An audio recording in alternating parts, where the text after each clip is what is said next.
आज की कथा वहीं से आगे बढ़ती है जहां पंचवटी की स्वर्ण छाया ने भविष्य का रहस्यमयी संकेत दिया था, लेकिन उस संकेत की असली गूंज रात के गहरे सन्नाटे में सुनाई देती है, दंडकारण्य के हृदय से, जैसे जंगल खुद जाग रहा हो। रात बेहद शांत थी। दूर कहीं उल्लू की आवाज आती, पत्ते हिलते, हवा धीरे धीरे बहती। पर आज इस हवा में एक अनजाना बोझ था। राम विश्राम कर रहे थे।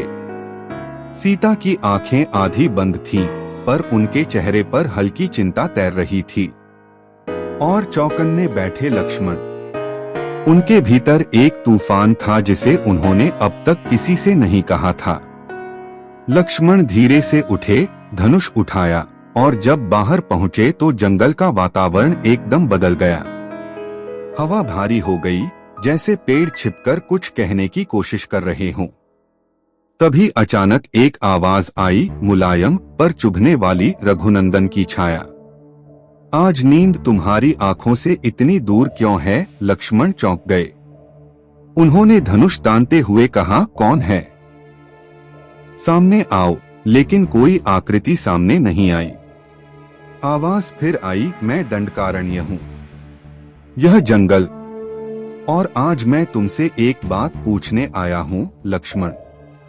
लक्ष्मण ने भौहें सिकोड़ ली। कौन सा आरोप है तेरा? जंगल की आवाज गहरी हो गई। तुम तीनों यहाँ धर्म की रक्षा को आए हो, पर क्या तुम अपने भीतर के तूफान से भी उतने ही परिचित हो जितना इस जंगल के खतरे से? लक्ष्मण कठोर स्वर में बोले, मेरे भीतर कोई तूफान नहीं, मैं समर्पित हूँ, शुद्ध हूँ। जंगल हंस पड़ा।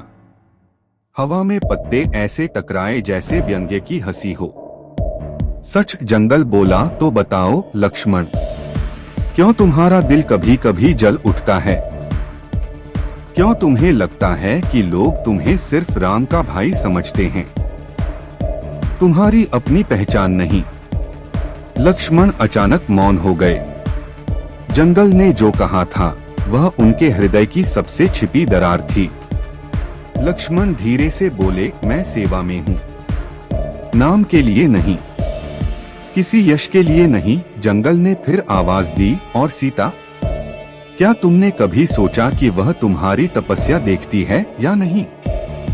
क्या वह समझती है कि तुम सिर्फ प्रहरी नहीं, एक भावनाओं वाला मनुष्य भी हो? लक्ष्मण के भीतर दबे दर्द की गांठ पहली बार खुली।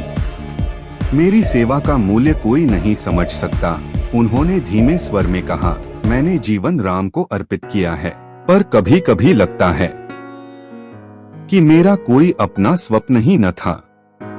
जंगल शांत हो गया। हवा थम गई। फिर वही आवाज आई, लक्ष्मण, आज तू जो पीड़ा स्वीकार रहा है, कल यही तेरी शक्ति बनेगी। दूसरे जहां सम्मान मांगते हैं, तूने समर्पण चुना है, और इतिहास समर्पितों को कभी नहीं भूलता। कुछ क्षण बाद जंगल की आवाज और भी गहरी हुई, लेकिन सावधान रहना, अगली परीक्षा तुम्हारे आत्मसम्मान की होगी, और जिसने यह परीक्षा पैदा करनी है वह अभी तुम्हारे आसपास ही है। लक्ष्मण चौंक कर मुड़े, पर वहां कोई न था, केवल रात का गाढ़ा सन्नाटा और भविष्य की एक छाया जो धीरे धीरे बढ़ रही थी। लक्ष्मण कुटिया में लौटे। राम और सीता को देखते हुए उनका मन शांत हो गया, पर आंखों में अनोखी दृढ़ता चमक रही थी, क्योंकि आज दंडकारण्य ने उनके भीतर छिपा सत्य उजागर कर दिया था।